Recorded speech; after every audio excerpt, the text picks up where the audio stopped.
Well, welcome everyone. Thank you so much for joining us, and I hope that your first day of reInvent has been fantastic so far. You are joining us today for the session on Kubernetes meets serverless. So we're going to be talking all about how to deploy serverless event-driven architectures through Kubernetes APIs. My name is Emily Shea. I lead our go-to-market team for serverless. Very shortly, I'm going to be joined by Christina and Gidrius, who are senior specialist solutions architects with AWS. And one thing that all of us do in our jobs is meet with lots and lots of customers. So customers across different industries, different geos, small customers, very large customers. And one thing that I can tell you is true about the vast majority of them is that they are all trying to build modern applications. So they're looking for ways to really modernize the applications that they're building, anything new that they're building, and be able to innovate and create more value for their end customers. And so we take a look at some of the core characteristics of those modern applications. If you think about the architectural patterns, they're trying to build those in a very modular way so that they can evolve those architectures over time. If you think about the operational model, they're looking for ways to offload operations, maybe to AWS or to a platform team, but really reduce the amount of operational lift that's undifferentiated that they're taking on. On the software delivery side, they're looking to make those deployments as automated and as standardized as possible. And with management and governance, looking to make that everyone's responsibility. So a shared responsibility within the company to make sure that those management and governance requirements get met that the company needs to meet. On the data management side of things, looking to use purpose-built and decoupled databases throughout their applications. And with all of that, what you're achieving from the technical side of things is having applications that are able to scale to millions of users and be globally available as you're launching them, respond in milliseconds to user requests that come in, and also handle up to petabytes of data. And all of that leads to business outcomes. So creating business value like lowering the total cost of ownership, improving the end customer experience that you're delivering, and ultimately accelerating that time to market and enabling you to better compete and better build great value in your end products. Now, as with all things in software development and technology, we know that there is seldom one way to get to a particular answer or to build a particular product. And so with customers that we're working with, we find that they are broadly choosing two different operational models and two different paths to build their modern applications. Now, some customers take a serverless or an AWS native approach to building their modern apps. And within that, they're looking to make use of the more opinionated AWS APIs and automate through those. They're leaning a bit heavier on having autonomous development teams, so putting more power in the hands of the development teams to make the choices that they need to make and to build independently. They're also looking for very low infrastructure management, so offloading as much as possible to AWS. And lastly, trying to really bring down that total cost of ownership for new applications, including the costs around operations and all of the kind of work that would need to be done in terms of maintaining infrastructure and bringing that down as much as possible. And the services that we see folks that choose this operating model gravitating towards are services like ECS and Fargate, Lambda for serverless functions, App Runner, as well as application integration services like EventBridge and Step Functions, and that whole ecosystem of AWS native and serverless services. Now, on the other side of things, we also see customers being very successful building their modern applications, focusing on Kubernetes and the Kubernetes ecosystem. So customers that gravitate towards this operational model and this path, they're primarily looking at Kubernetes APIs and Kubernetes tools to build their automation. They're more likely to emphasize a bit heavier on having a centralized platform team and very standard kind of practices across their organization built by the central platform team. Probably have an internal developer platform where application developers can come in and build self-service. And they also index heavily on making use of the community and the open source ecosystem of tools that are being built around Kubernetes.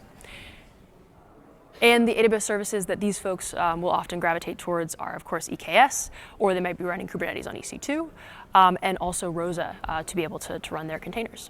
So both of these are totally valid models, and we see customers being very successful with the two of these. And it's interesting if we want to think a little bit about the decision-making process and how these choices get made within large organizations. So to set the stage a little bit, we have two groups that we're thinking about. The first is often any type of organization at a large scale is likely to have some form of central team, whether it's a central platform team or a cloud center of excellence, someone that's making kind of these large decisions and implementing best practices around cloud. And then you have development teams that are building applications or building new things. And the central platform team, often their role is involved with creating patterns, tooling, security and compliance best practices that they then roll out and help and support the development teams with. Now, you might assume that at a large organization, there's a high degree of standardization that takes place. So maybe the central platform team comes in and says, all right, everyone, we are standardizing broadly on Kubernetes. We're going to use EKS as our AWS compute service of choice. Everyone, please go ahead and use our platform and build your applications on top of Kubernetes. And development teams follow suit and start building in that way. You might assume that this is the case.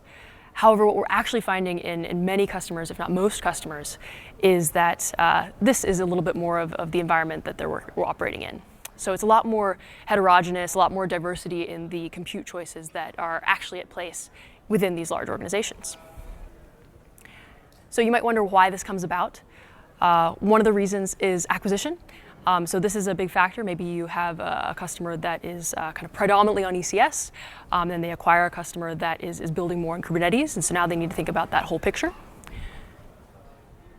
It could also be technology preference. So you might have a whole team of folks that are really comfortable building in a particular way, and it doesn't really make sense to fully reskill them if what they're building is great and modern and is working well. And then the last piece of this, and I think about this particularly for serverless functions in Lambda, is thinking about the compute choice that is particularly optimized for a certain use case or workload. So say that you have a workload that needs to scale up incredibly quickly. We see customers that might lean towards Lambda for that, whether it's maybe sending out a large number of event notifications or something that needs to just spin up like that. Lambda could be a great fit for that, even if they're using containers for a number of other use cases that might have a more consistent load pattern, and containers makes a better fit in that case. So for all these reasons, this is the reality that most large organizations that we're working with are working around. And this creates maybe some interesting challenges, some interesting things that are going on as you have all of these heterogeneous technology choices at play. So your first question might be, is this a problem? Is this creating a lot of complexity, and should we be seeking to standardize more? And what we're finding is not necessarily. So there's lots of customers that are having a lot of success choosing and picking and choosing which technologies make the most sense for their use case. And what it really comes down to is empowering teams and giving teams the right tool that they need for the right job. And one customer that really exemplifies this is a customer out of the UK, the Driver and Vehicle Licensing Agency. So the DVLA is part of the UK government. They maintain a national register of drivers and vehicles. They collect about $6 billion in revenue per year. And DVLA recently embarked on a very large modernization project of their driver services applications.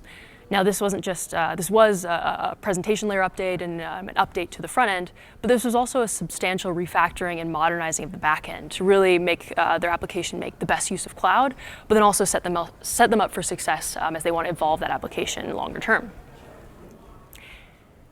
And this is the architecture and the kind of simplified architecture that they ended up using for this application. So there's some interesting stuff going on here. You can see that they have a containers platform.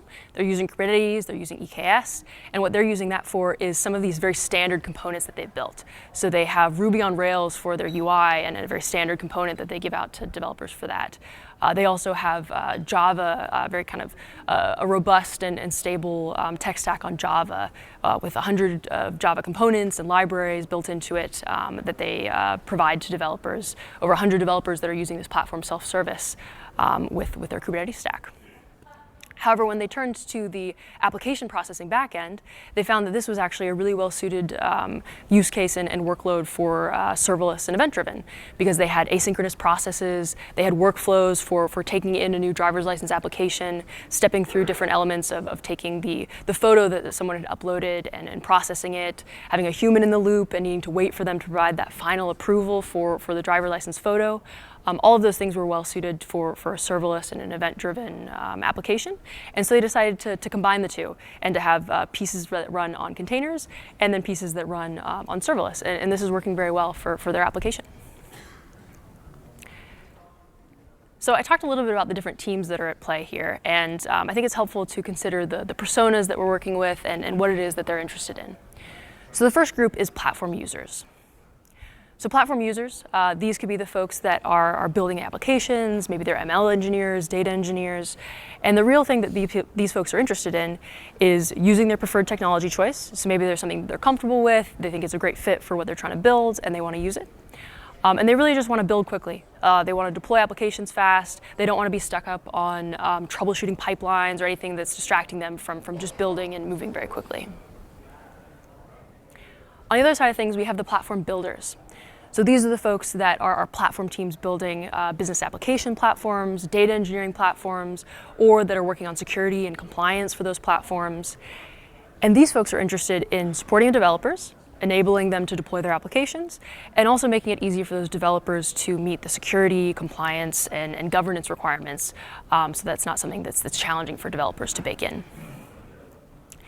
So we see some customers, like DVLA is a great example, where they have kind of separate, they have a system that's working very well, and they've got a platform for containers over here, they have development workflow for serverless over here, and this process works out well for them. But we do see some customers that are trying to adopt this model that are maybe running into some of the challenges. And so some of those might be they have disjointed tool sets. So maybe they're using different infrastructure as code frameworks to define and deploy applications in one versus the other. This could also lead to duplicative libraries for the blueprints and the templates that the platform team is providing in those infrastructure as code frameworks. Another challenge is making sure that you're enabling and scoping permissions appropriately when you start to mix different technology types. And lastly, one common thing that we see in customers is as they're needing to deploy, when a developer comes in and wants to deploy a new application, they might run into a long and kind of delayed ticketing process to be able to get the infrastructure they need. And so obviously all of this is kind of hindering that innovation and slowing folks down, and something that we want to resolve. So overall, we are seeing broadly these kind of two operational models that customers are embracing for modern applications. And what we are excited to dig into today is the opportunity to bring the two of these together and to really get the best of the both worlds when it comes to Kubernetes and serverless and AWS native. And with that, I'll bring up Christina to take us into it. Thank you, Emily. Hi, everyone. My name is Christina Antonov. I'm a solutions architect at AWS, where I help you, our customers, building platforms, mostly on Kubernetes. We'll talk about that. Before AWS, I was a platform engineer myself. I worked for one of the AWS customers. We were a Terraform shop, and my team used Terraform to create and manage our fleet of Kubernetes clusters. We also provided the tooling for developers to deploy applications to those Kubernetes clusters. And when those applications needed dependencies in AWS, we had a process in place. The process was the following. A developer would open a ticket, somebody from my team would pick up the ticket, copy paste some Terraform, and create an S3 bucket and return the bucket location to the developers. We got a fair amount of tickets on a weekly basis, so much so that we had a rotation in place. We used to call that a hero rotation. The only thing was when I was on that rotation, I did not feel much like a hero. In fact, that was the least favorite week of my job. And every once in a while, I'll get a ticket saying, "Can I get a Lambda?"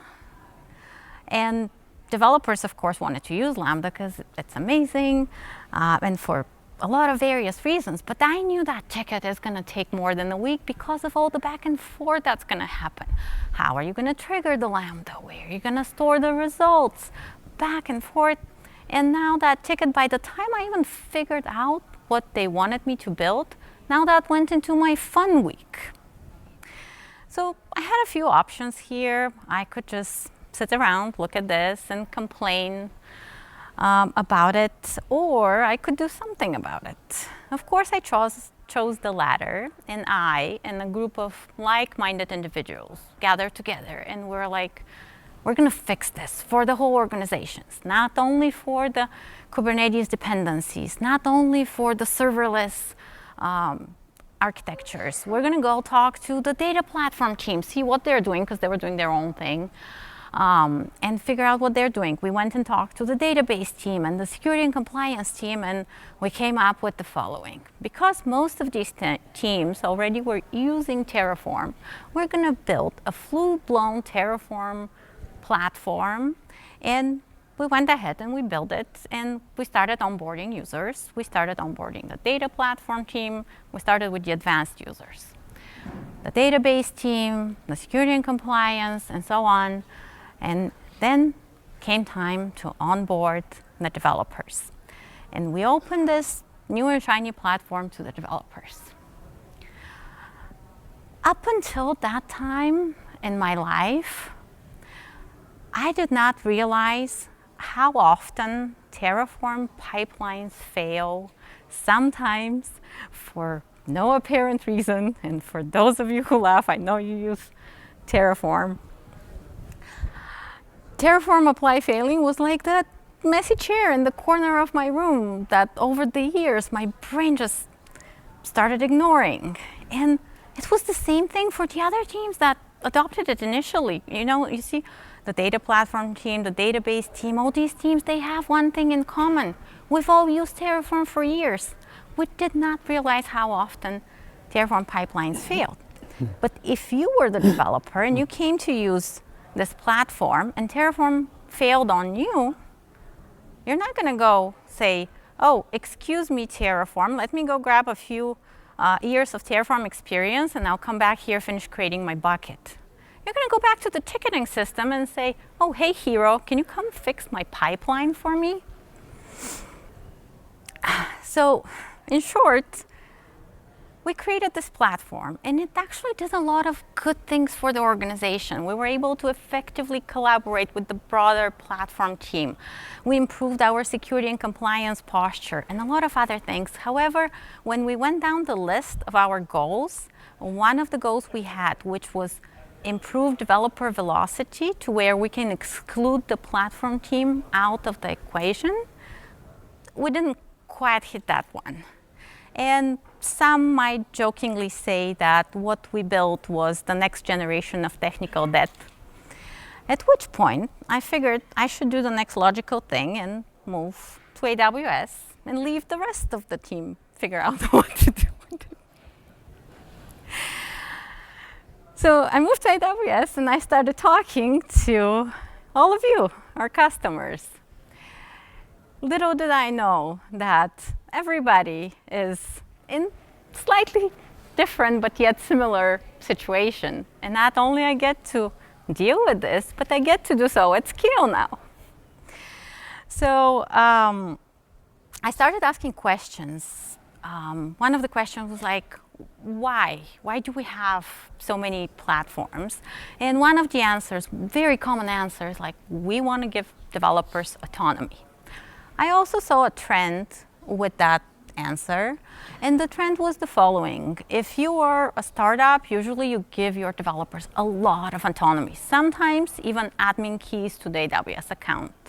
And then as the organization matures, we start putting standards and tooling, and at some point, some organizations say, well, now we're going to standardize. We're not going to support multiple runtimes. We're just going to support one. Some of them are successful of migrating to one, and the next thing in the organization that happens is you grow. And as you grow, you acquire companies.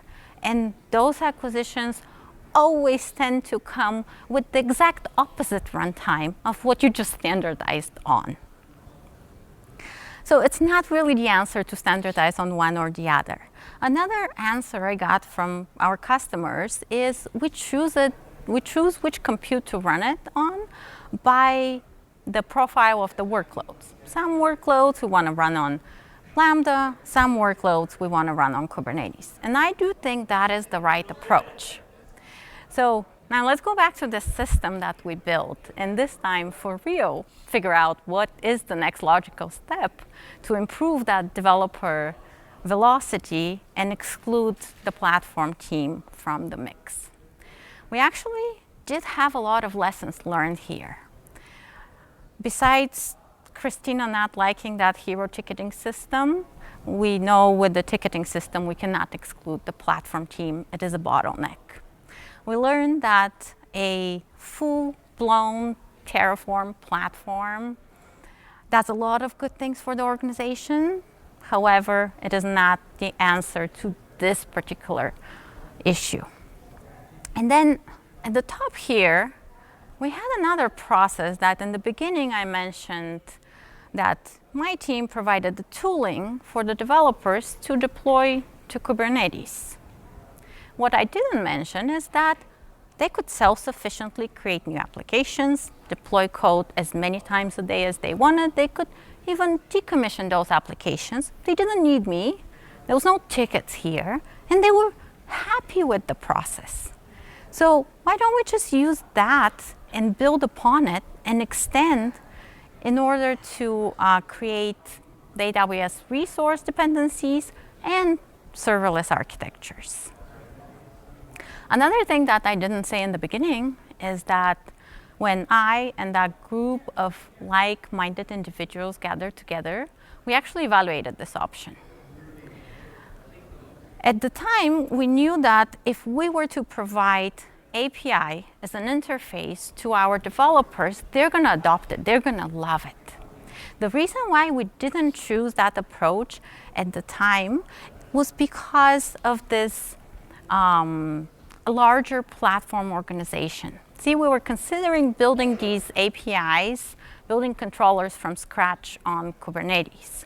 And looking at the large platform team we had, only a few of the members could build these controllers.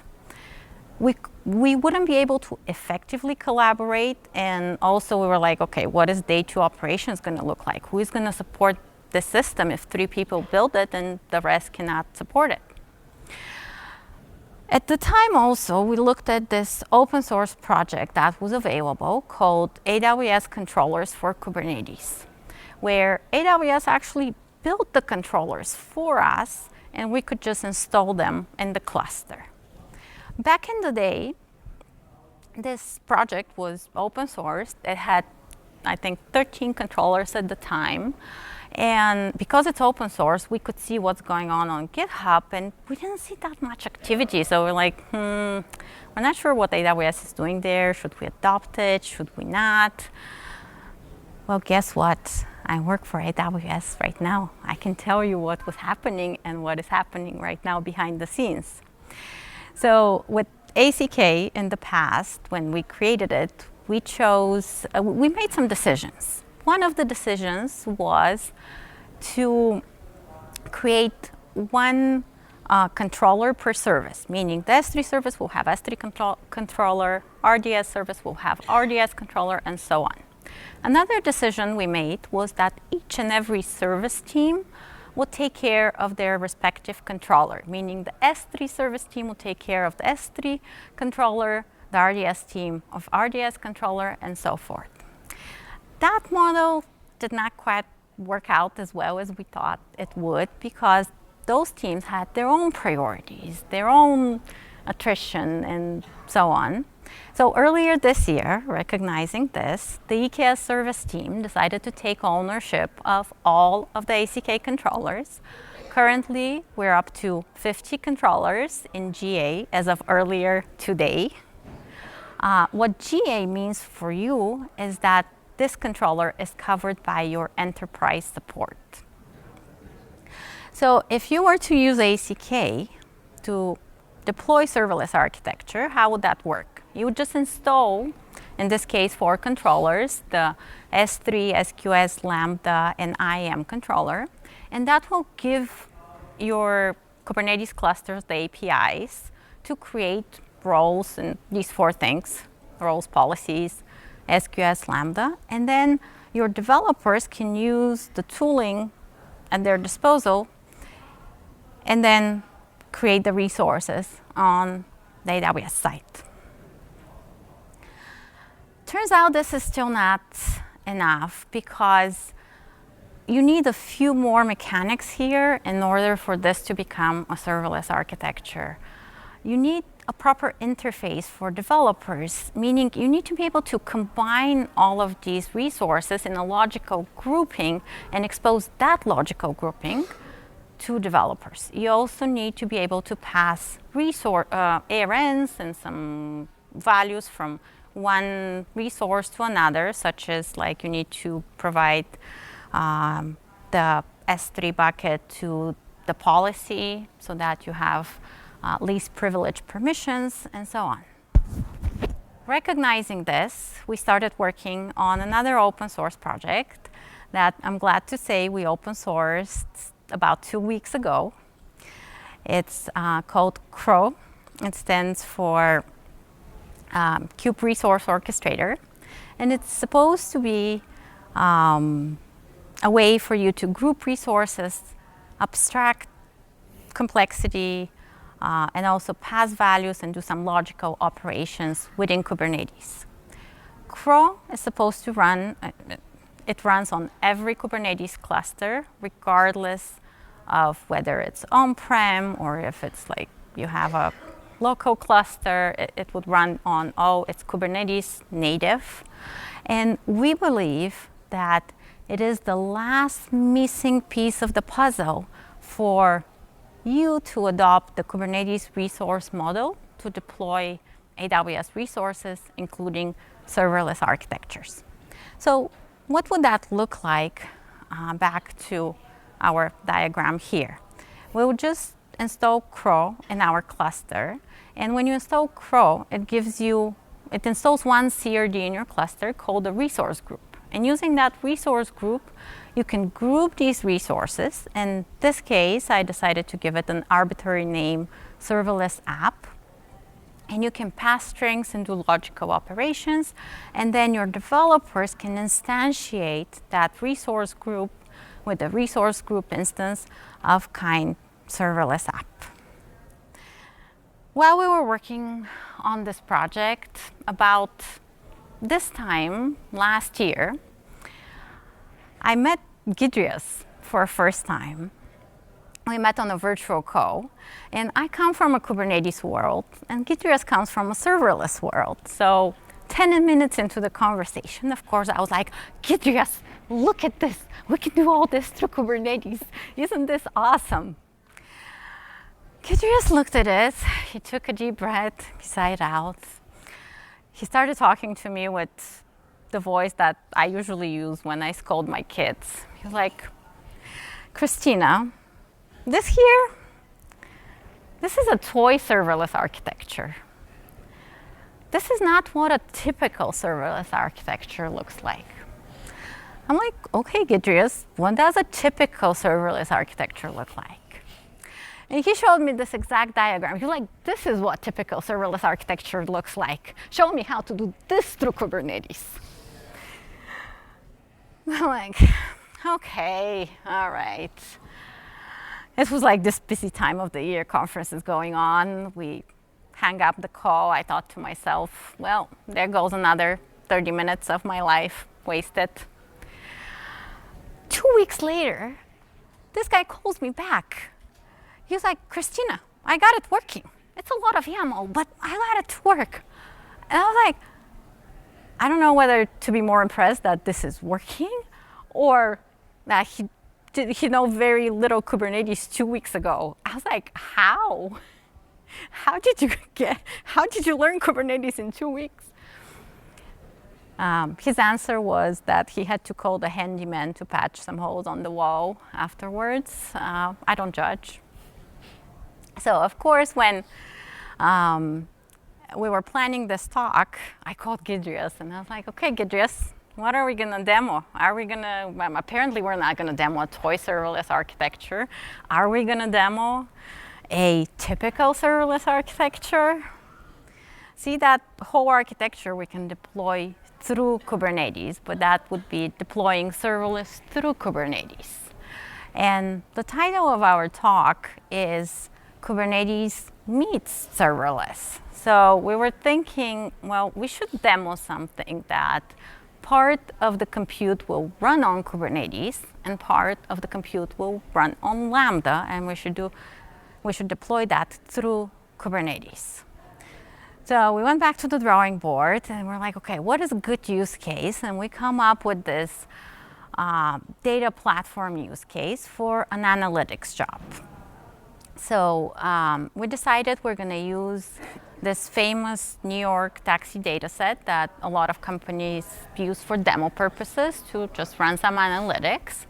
And then what we're going to do is we're going to use Spark, which is an open source software that does analytics on Kubernetes. And we have a EMR, which is optimized Spark version of it that also we can run on Kubernetes. So that would be the Kubernetes portion. And then usually analytics jobs need some type of a workflow. So we're like, okay, how about we run the workflow in step functions on Lambda?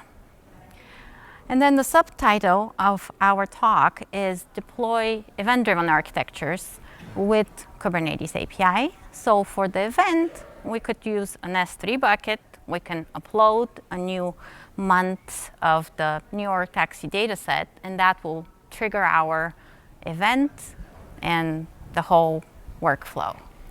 So with no further ado, Gidrius, take it away. Thank you. I'm Gidrius. I still don't know Kubernetes. I'm learning. So this is this demo workload that Christina mentioned about. So it's data processing example. It's similar in its sense to that initial toy architecture. Data comes in, something kicks off, data gets processed and put somewhere aside. So in this particular case, we use EMR on EKS and step functions to orchestrate the entire process. And I'll go through this entire process step by step, explaining what it does, how it does, and then we'll take a look at the code. And all this is deployed through Kubernetes. Now, when we were talking about this data processing example, we had few requirements in mind. So first requirement, namespace per workload. Everyone wants to make sure that all those workloads are isolated. Every single job runs in the same namespace for entire stack, so you do not have it scattered all around the system. And also implementation of least privilege system and least privileges in S3 to make sure that that data engineer who creates that workflow does not wander around into, let's say, other S3 buckets, does not start processing using scripts that do not belong to them, and so on. Now, on top of it, this entire stack is supposed to be managed by platform engineers. But at the same time, data engineers should have ability to deploy it without being provided any additional permissions, without going into admin mode or anything like that. So these were requirements for ourselves when we started building this demo. And this is how it works. So first of all, once data object arrives into S3 bucket, S3 sends event to Amazon Event Bridge. Now, next step, Event Bridge, based on a rule, starts AWS step functions workflow execution that orchestrates data processing. So we use step functions as a target of that rule, passing along information, what kind of data came in, basically linked to that object that came in into S3 bucket. Now, workflow starts Apache Spark job and on a virtual EMR cluster, and that EMR cluster is deployed into using the namespace specified. Everything is in that same single namespace. And it uses script that is specified in configuration of that entire stack to process the data.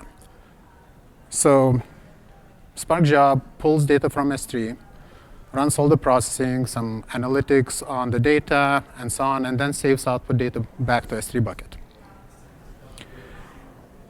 In parallel to that data processing, because it takes 3, 5, 7, 10 minutes, it really depends on data set size, it depends on what kind of spare resources you have, because that EMR on EKS is running in the same cluster. So whatever spare compute you have at that point, processing power will depend on that spare compute. So in parallel to that, step functions workflow copies incoming data into the data lake, which is just another S3 bucket in this demo, but it can be any data lake implementation that you have for archival purposes. Maybe some other processing has to happen. Maybe you have some data retention rules that you have to follow, and so on and so on. And once Spark finishes data processing, workflow reads results from S3 bucket, it's just JSON in S3 bucket in an output prefix, and puts them into Amazon DynamoDB database. And that's implemented directly in S3. There is no need to write any Lambda code or any additional code. Just directly in S3 transformation, you can do that. And that DynamoDB database would be used by any API, pretty much any workload, any service that would need access to the data in a database. It can be DynamoDB, it can be RDBMS. Really, it's up to customers how they want to implement it. And finally, it's finished. Workflow sends event-to-event bridge custom bus, notifying any subscriber of that bus that, OK, I'm done with that data set. It's ready for consumption. Summary is written to DynamoDB. Go take it, use it. Now, in this demo case, target of that event bus, custom event bus, is simple notification service. So SNS receives event from the event bus, and at that point, it just simply takes all the data provided in that event and sends email to recipient email address that is provided as part of configuration of that demo workload. And this is how it looks like in step functions in that workflow itself, and I'll show you code itself, how it looks like. One note, this entire code that we'll talk about is available in repo that is available to you, and then you'll have QR code at the end, so no need to kind of try to scribble down most interesting parts of the code that we'll walk through in a minute. So let's talk about code. So this is how it looks like, that code, how it looks like from data engineer perspective.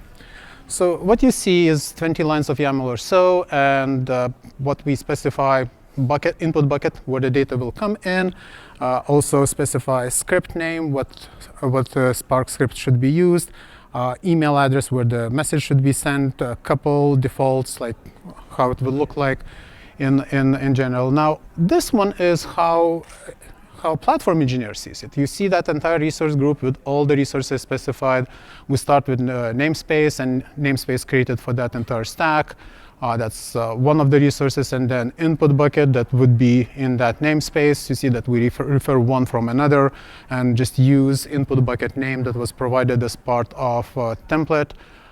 Similarly, DynamoDB table, we specify schema of that table directly in the code. Step functions workflow, and then definition in ASL, in Amazon States language, which is about 170 lines or so of JSON inlined in YAML. I hope that crawl at some point will have external resources that we can refer. It's still in development. And similarly, other resources like virtual cluster, SNS topic that will be created, subscription for that SNS topic using email provided in that instance definition. And remember, we were talking about least privilege requirement. Here it is.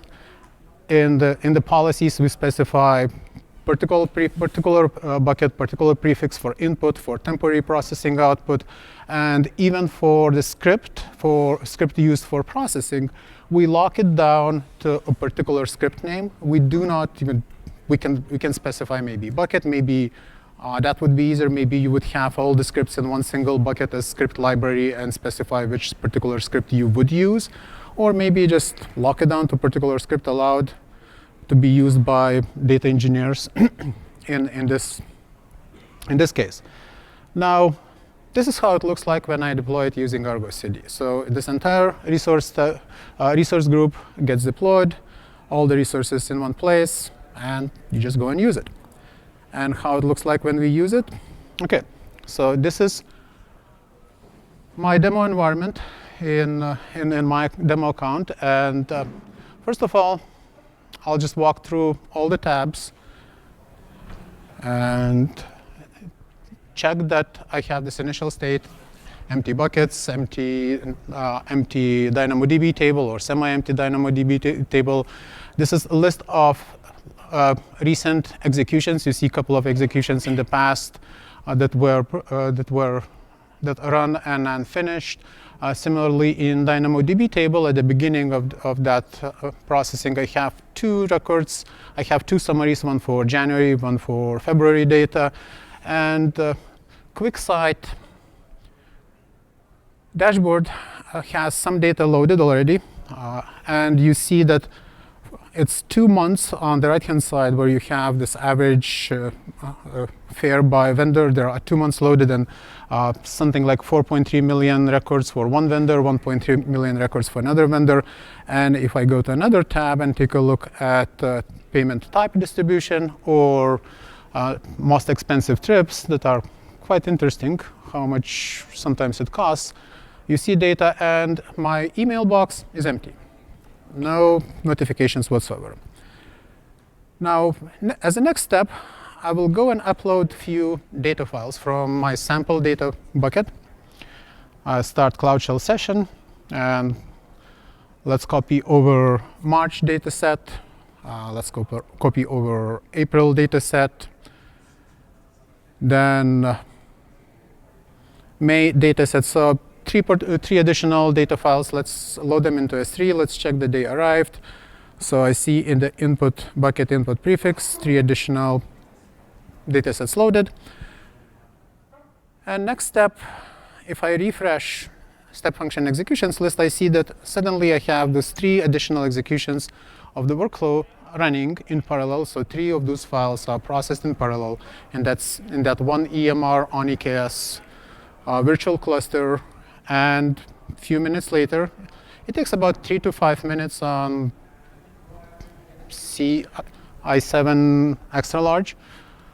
And a few minutes later, if I refresh data, I see that in S3 bucket, I do not have those files anymore. They were deleted after processing because copy was made in, they were copied into the data lake. I don't need original data to sit around in the input bucket. And executions are also finished by that time, and you see that it took about 3 minutes and a bit. And DynamoDB table now has 3 more summary records, those JSONs with summary data written there by step functions workflow.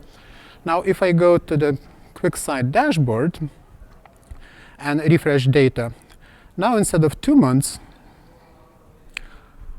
I have 5 months worth of data. And instead of 4.3 and 1.3 million trips, now I have 11.5, 3.7 millions, 5 months worth of data in average fare by visitor chart, and also in payment distribution by payment type and most expensive trips. You see more dots, more data there. So all that processing worked through, and I also received 3 notification messages into my email inbox, telling me that, look, this particular processing is over, finished, and you can take that data or just use EventBridge and pass message to next subscriber that, okay, you can take that data and go with it.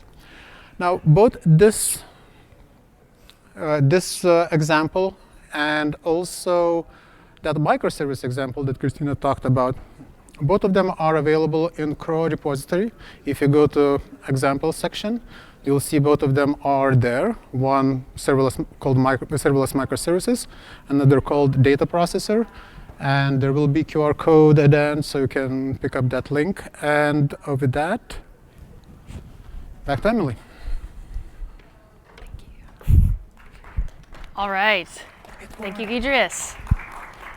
Awesome. Excellent. Well, now that we've taken you through a demo and a little bit of the maybe painful history of what it used to be like to try to bring all this together and make it a less disjointed experience for developers, and giving them the best of all the different compute technology worlds that are available, I'll go ahead and wrap us up with just a couple quick takeaways that we hope you learned from the session. So the first off is the fact that we do see lots of customers making use of a very kind of heterogeneous technology choices within their organization as they look to build modern applications. There's absolutely a place for kind of containers or Kubernetes within the technology stack as you're building modern applications, and for Lambda and for serverless as you're looking at some of the different workloads that it will make sense for.